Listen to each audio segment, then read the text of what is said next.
Olá pessoas, tudo bem? Professor Tenório, aqui para a nossa aula de atualidade.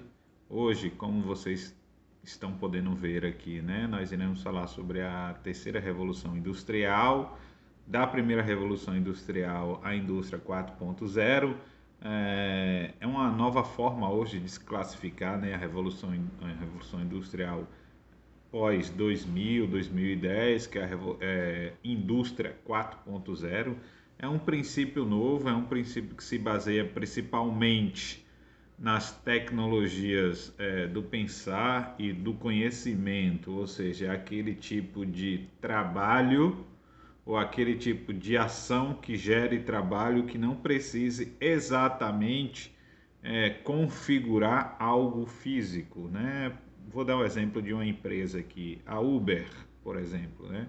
Ou o iFood, que são empresas que categoricamente trabalham com o modo de pensar, ou seja, com conhecimento. É o conhecimento aplicado ao mundo do trabalho, né? Não somente das aptidões físicas, e sim instrumentalizar, né, através da corrente do pensamento, atividades laborais, ou seja, trabalhistas. Na verdade, eu vou fazer só um panorama, pegando ali da primeira até a terceira, ou como alguns autores falam, até a quarta revolução industrial. Talvez nós estejamos no processo da quarta revolução industrial, mas é isso que discutiremos daqui até o final deste vídeo, tá bom? Então vamos lá, vamos aos poucos, né, devagarinho, porque devagar a gente chega lá, ok? Então bora. Tem mais de uma revolução industrial neste princípio de primeira, segunda, terceira e quarta revolução industrial. Categoricamente, alguns estudiosos dizem que não. Isso não se separa realmente, né? É um processo contínuo, a revolução industrial. A primeira ocorre na segunda metade do século XVIII, ou seja, 1760, 1770, na Inglaterra, e desde então há um paralelo que une todas essas revoluções, ou seja, ela tem um elo, elas têm um elo, né, que as unem, e isso traz uma característica comum para todas elas. Então, deveria ou não existir essa nomenclatura de primeira, segunda ou terceira revolução industrial? Sim, deve-se existir, pelo simples fato que períodos históricos podem ser divididos categoricamente, mesmo sendo de um mesmo grupo, de uma mesma intencionalidade, ou até mesmo dentro de um mesmo tempo. E eu vou dar um exemplo, né? A Idade Média. A Idade Média pode ser dividida em alta Idade Média e baixa Idade Média. Pode não, ela o é, né? Do século V ao século X, Alta Idade Média. Do século X ao século XV, Baixa Idade Média. Contudo, é um único grande processo histórico dentro da humanidade, caracterizado pelo feudalismo, servidão e blá blá blá blá blá blá, mas pode sim ser dividido, assim como nós dividimos aqui as revoluções industriais. Contudo, né, aqui a terceira grande fase da revolução industrial, ela tem uma marca excepcional. Qual é? Ela transforma o tempo e o conhecimento em mercadorias. É a partir deste grande detalhe, e lógico, pelas suas outras características afins, né? O salto tecnológico muito avançado, a programação computacional, o desenvolvimento das tecnologias informacionais, a pré-internet, o desenvolvimento de sistemas autônomos. Uma das características principais é o toyotismo, que é a superação do fordismo, por exemplo, né? A superação da indústria como uma indústria de mercadorias plenamente, onde o valor principal de uma mercadoria era seguido principalmente pelo valor da matéria-prima aplicada a ele.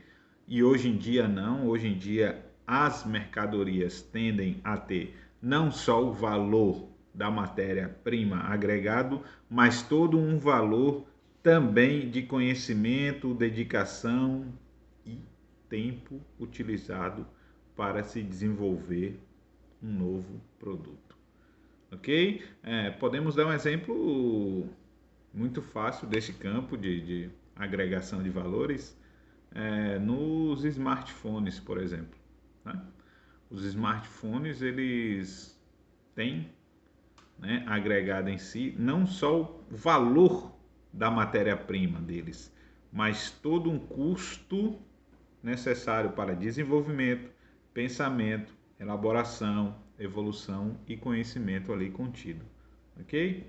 Então, quando nós falarmos em Revolução Industrial, nós estamos falando de um período que começa em 1760, da década de 60 de 1700, e vem até agora. Contudo, né, pode haver sim divisões, e essas divisões são muito bem traçadas, principalmente da primeira, segunda e terceira Revolução Industrial. Nós temos que lembrar que a primeira Revolução Industrial é uma revolução voltada para a mecanização, ou seja, para os valores da energia a vapor e da energia hidráulica. A segunda Revolução Industrial é uma revolução voltada, né, primeiro para a superação da fonte de energia, que deixou de ser a vapor hidráulico e agora passa a ser um fator energético voltado para o petróleo e eletricidade. Outro grande detalhe na segunda Revolução Industrial é esse boom na linha de produção, linha de montagem, até o próprio Fordismo, né, tem aí como suas características. E nessa terceira revolução que nós tentamos aqui apresentar, ela é mais uma automação computacional, tá bom? Vamos lá.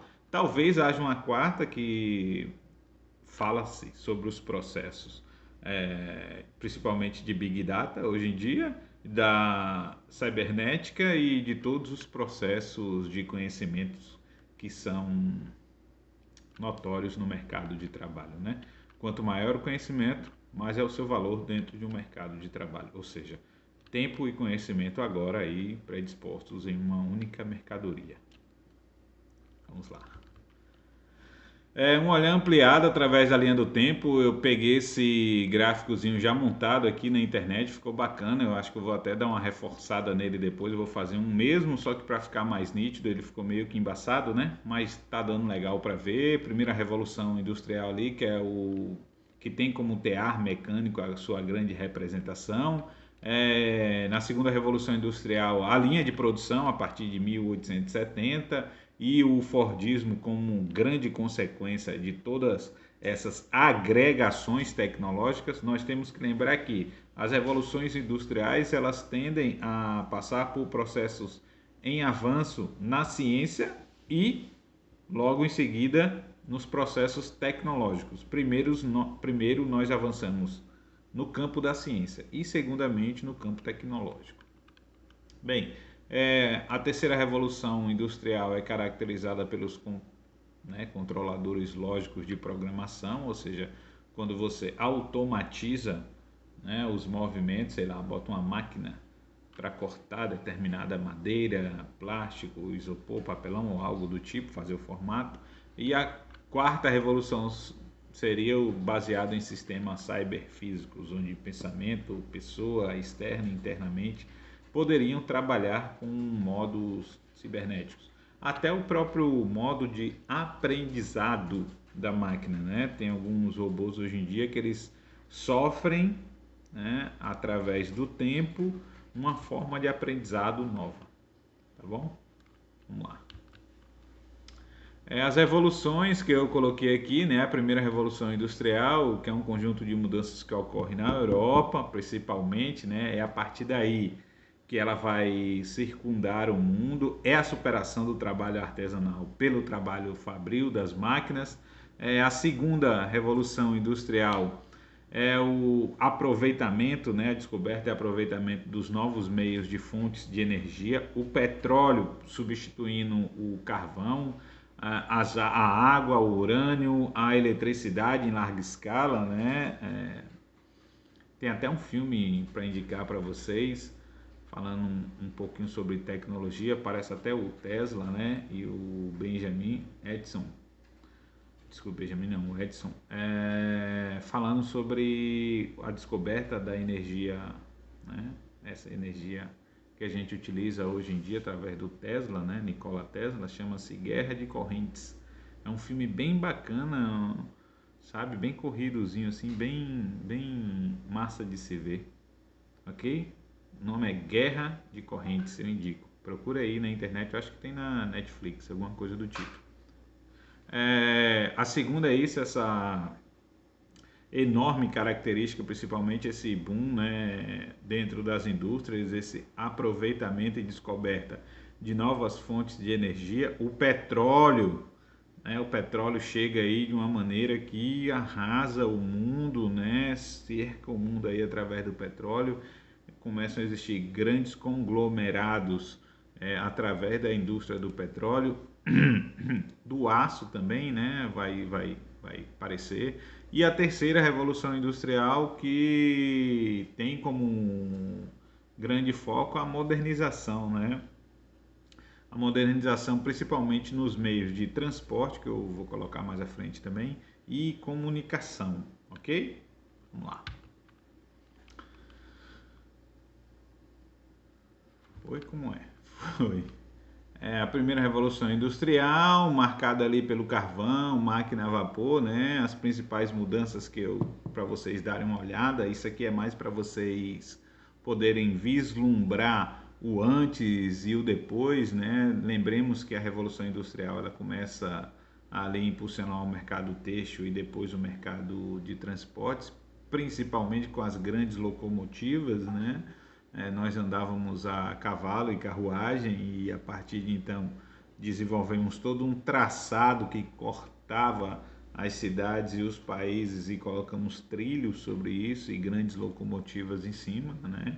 Metrôs também, nós devemos lembrar que a Inglaterra e a França dominam essa categoria no início do século ou no final do século XIX, absurdamente assim uma diferença abismal com todo o mundo. Na Inglaterra, por exemplo, já havia 300 quilômetros de linhas de metrô antes do século XX, antes de iniciar o século XX, né? Hoje em dia, nas grandes cidades brasileiras, talvez não se tenha isso. Então,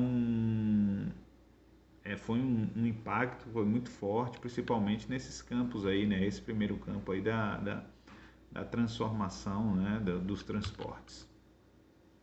A segunda revolução industrial, que deu cabo aí não só, né, desse novo aparato que é a grande indústria, que é a energia elétrica, mas também veio aí a produção em massa, o telefone, o avião, os carros que, né, dinamizaram a vida nas cidades. As próprias cidades se dinamizaram através da segunda revolução. É um boom das grandes indústrias, né, principalmente das indústrias de base, e as indústrias terciárias, como se chamam, através de pequenas produções de eletrodomésticos, eletrônicos e afins. Nós começamos a fazer esse parâmetro social. Nós podemos até lembrar aqui do estilo de vida americana, né, que é propagado no mundo inteiro, principalmente a partir da indústria automobilística. Bem, a grande modificação é sim nos transportes e na comunicação, né, dessa terceira grande fase da Revolução Industrial, né, principalmente os transportes e a comunicação. Hoje em dia nós utilizamos técnicas que remontam a essa época, ou seja, a conexão interpessoal através de aparelhos eletrônicos. Nós podemos citar o computador, o smartphone, né, ou outras tecnologias que vieram antes, mas fazem parte ainda deste princípio, ok? É um novo mundo, é um mundo integrado, onde se exerce o poder de grandes empresas. Realmente, né, nós podemos não crer, mas saber que existem grandes empresas que dominam aqui e ali grandes setores da nossa sociedade. Na América Latina, por exemplo, tem uma empresa chamada Unilever, eu acho que até a Argentina, se eu não me engano. Depois disso eu vou procurar direitinho e passo para vocês para confirmar. Que ela domina o setor aí de higiene pessoal, né, cosméticos e afins. Eu acho que a grande maioria das coisas que nós utilizamos no dia a dia pertence à Unilever nesse campo. As grandes empresas também dominam o campo da comunicação, por exemplo, né? O homem mais rico do mundo no momento, ele é um magnata das comunicações, é o Carlos Slim, né, que uma das suas grandes empresas é a Claro, uma das, né, é a Claro, e virou um mundo sem fronteira, integrado como um todo, e isso, né, tem que trazer algumas narrativas para a gente, ou metas narrativas, né, até onde isso nos levará, quais os processos pelos quais nós chegamos até aqui, né, para ver se podemos haver uma superação ou não, quais os impactos destas novas tecnologias em nossas vidas, principalmente pessoalmente, o que impacta diretamente no meio socioambiental. Nós já temos conhecimento de causa que quanto mais progresso, mais nós danificamos o planeta em seu habitat natural, né? E nossas relações humanas também, né? Na verdade, esse assunto pode ser destrinchado, fragmentado, para que a gente crie pontes através dela para fazer uma variada, né, seleção, né, reflexiva, ok? Então não é um tema voltado único e exclusivamente para tecnologias, né? Como eu falei, o próprio conceito de tecnologia é um conceito abrangente demais. Hoje em dia nós pensamos que tecnologia é voltado simplesmente para o mundo da informatização e da modernidade. Não é, né? Tecnologia, uma enxada é uma tecnologia, um lápis é uma tecnologia. Então, o próprio conceito de tecnologia tem que ser muito bem debatido e isso pode gerar outros ramos de pensamento. Essa aula serve para você abordar não só os processos evolutivos que tivemos no século XX, final do século XIX, mas principalmente no século XX.